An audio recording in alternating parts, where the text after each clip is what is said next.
6-Minute English from bbclearningenglish.com. Hello and welcome to 6-Minute English. I'm Neil. This is the program where in just 6 minutes we discuss an interesting topic and teach some related English vocabulary. And joining me to do this is Rob. Hello. Sorry, Neil. How long did you say this program is? 6 minutes. It's 6-Minute English, Rob. Right, okay. Sorry, what's your name again? Neil. My name's Neil, Rob. What's happened to your memory? Sorry, Neil. Too many things on my mind. It's affecting my short-term memory. But what I can remember is that in this program we're talking about improving our memory. We are, and I think you might find it quite useful. Storing information is an important function of our brains, and scientists are always looking at ways to improve it, but also to stop it deteriorating or becoming worse. Yes.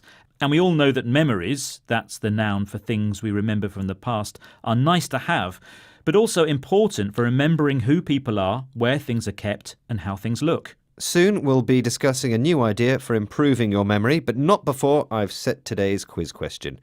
There are many ways we can improve our memory, but one way is through the type of food we eat. According to the BBC Food website, which type of food supports good memory function? Is it A, eggs, B, spinach, or C, bananas? Well, as a kid, I was always told that spinach was good for me. Popeye ate it to make him strong. So I'll say B, spinach. Well, I'll have the answer later on. Now, let's talk more about improving our memory. Memory is the ability to encode, store and recall information, but a number of factors can affect people's memory processes, including health, anxiety, mood, stress and tiredness. That's why, for example, if you're taking an exam, it's important to get a good night's sleep and to keep healthy. But Neil, when you're revising for an exam, what helps you to remember facts? I tend to write things down again and again and again and again. Well, that's one way, but people have different styles to help them remember.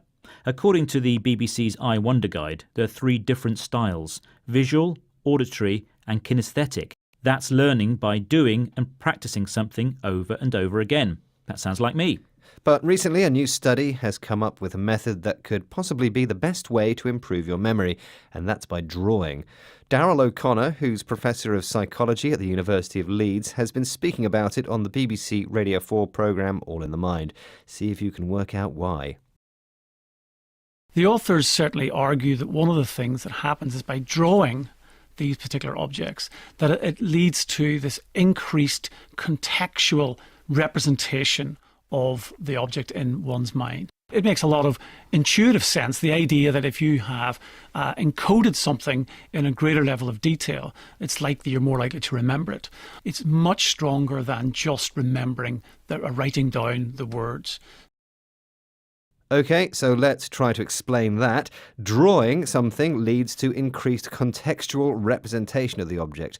When something is contextual, it is in the situation where it usually exists.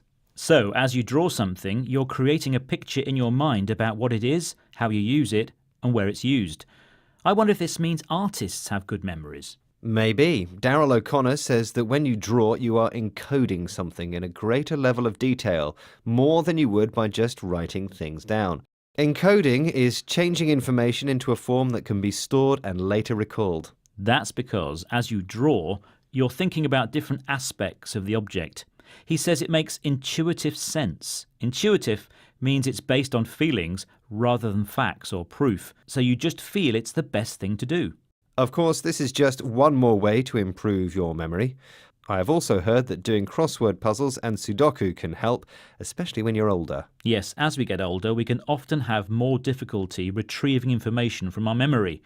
And people with Alzheimer's find it very difficult to encode information. So any way to keep our memory working is a good thing. Basically, we need brain training. Brain training and eating the right food, Rob. You might remember that earlier I asked you, according to the BBC Food website, which type of food supports good memory function. Is it A, eggs, B, spinach, or C, bananas? And Rob, you said? I do remember, and I said B, spinach. And that is sort of the wrong answer. In fact, they were all correct. They are all examples of food that can help support good memory. Apparently, foods rich in B vitamins are important as they provide protection for the brain as we age and support good memory function. I think it's time to change my diet.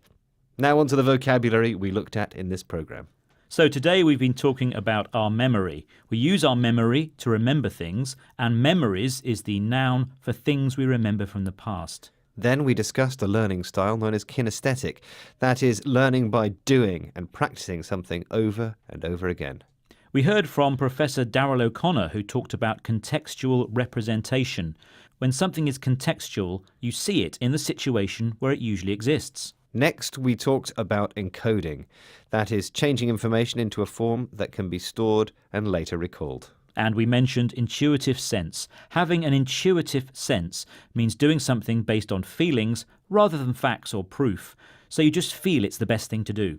And finally, we mentioned Alzheimer's, a disease affecting the brain that makes it difficult to remember things, and it gets worse as you get older. Well, there are lots of new words to remember there, but that's all for this programme. Don't forget to visit us on Facebook, Twitter, Instagram and YouTube, and our website bbclearningenglish.com. Bye for now. Goodbye.